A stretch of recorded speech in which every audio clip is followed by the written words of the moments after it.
सरकारी अस्पताल वगैरह देखिएगा एकदम जर्जर अवस्था में है। सरकारी अस्पताल एकदम जर्जर अवस्था में है, जिसका कोई हद नहीं, पता नहीं क्या हो रहा है, हमको नहीं समझ में आ रहा है। अब पीएमसीएच में हम गए थे एक मरीज को देखने के लिए, तो उसको तकिया की जगह पानी बोतल लगाया हुआ था। हम लोग का विद्यार्थी था और तकिया की जगह क्या लगाया था, पानी बोतल। हम बोले कि इन्हें तकिया दिला दीजिए, आधा घंटा से ज्यादा लग गया तकिया लाने में। अब आप कल्पना करो वो मरीज बोला होता तो कितना टाइम लगता। हाँ, आधा घंटा उसको लग गया तकिया ले आने में, जबकि उसको ही नहीं दिख रहा है कि जो वाह क्या सीन है, वाह क्या सीन है, उस पे तकिया की जरूरत है।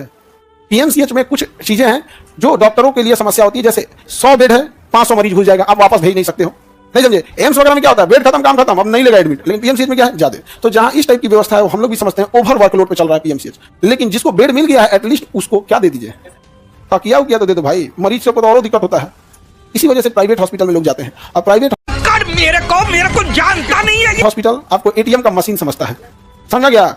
धकाधक पैसा निकालता है आपसे, एकदम धाए धाए पैसा निकालेगा, आपको पता नहीं चलेगा कब निकाला, पूरा पैसा से निकाल लेगा।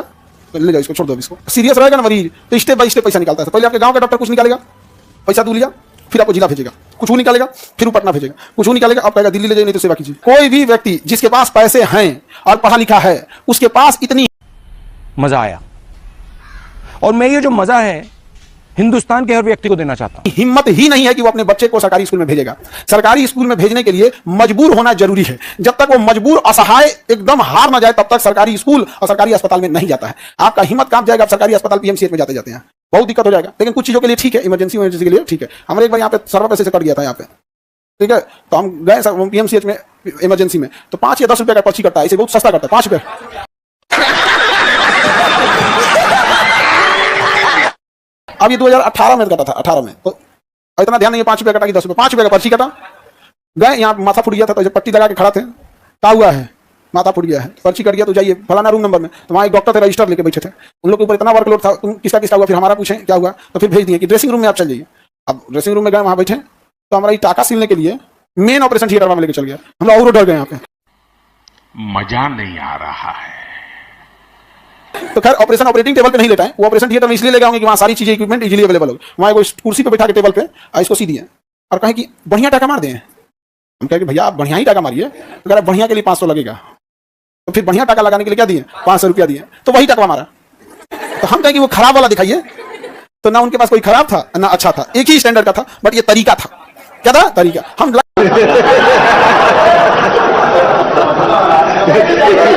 में 2 बार पीएमसीएच में इलाज कराने गए, एक टाका मारने यहाँ चले गए, क्योंकि फिर हम देखे कि छोटा सा था, बहुत बड़ा झमेला नहीं, फिर कटवाने के लिए तो यही कटा लिया। एक बार और गए थे, खुजली नहीं, गर्मी की वजह से खुजली टाइप का हो जाता, एलर्जी हो गया था। अब वो सही होता था, फिर हो जाता था। अब पूरा ये उंगली के ज्वाइंट पे भर गया था।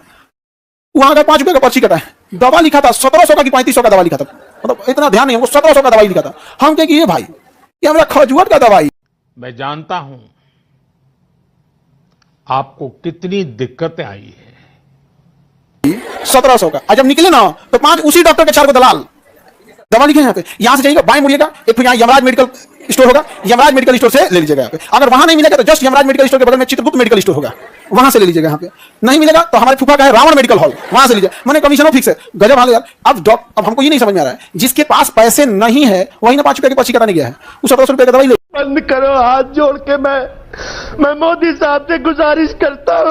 नहीं देगा। अब हम जड़ी बूटी में आए तो नारियल का तेल और कपूर रगड़ के अब मिला उला के लगाए, 1 हफ्ता में क्या हो गया, ठीक हो गया। उसके बाद हम कभी ना गए, फिर ऐसे जाते हैं देखने जाते हैं, उसके बाद नहीं गए, बच गए थे हम, नहीं लिए 1700। देखो अगर जनसंख्या ज्यादा हो जाएगी और गरीबी बढ़ जाएगी तो क्राइम बढ़ जाएगा, क्योंकि क्राइम अमीर लोग करते नहीं है, गरीब को पैसा देके करवा देते हैं। और यही कारण है कि क्राइम खत्म ही नहीं होता है, क्योंकि अमीर और बड़े लोग ऊपर बैठे होते हैं, पैसा देके नीचे। कितने तेजस्वी लोग हैं हमारे पास, कितने शानदार विचार रखते हैं। किसी गरीब से कांड करवा देते हैं, पुलिस और कोर्ट सजा दे देती है उस गरीब को। जब तक यहाँ सजा की प्रक्रिया चल रही है, ये उससे मुंह मोड़ चुका होता है, किसी दूसरे गरीब को पकड़ता है, ये लो 50,000, ये लो 1 लाख, फलाना पे बम चला दो, उस पे गोली चला दो। न्याय व्यवस्था के लिए सबसे जरूरी है, क्राइम कंट्रोल करने के लिए जरूरी है, थोड़ा आपको एक लेवल के ऊपर फाइनेंशियल स्टेटस होना चाहिए। तो हम आपको सख्त शासक पढ़ा दिए, इसको ज्यादा नहीं घोष दिए जी।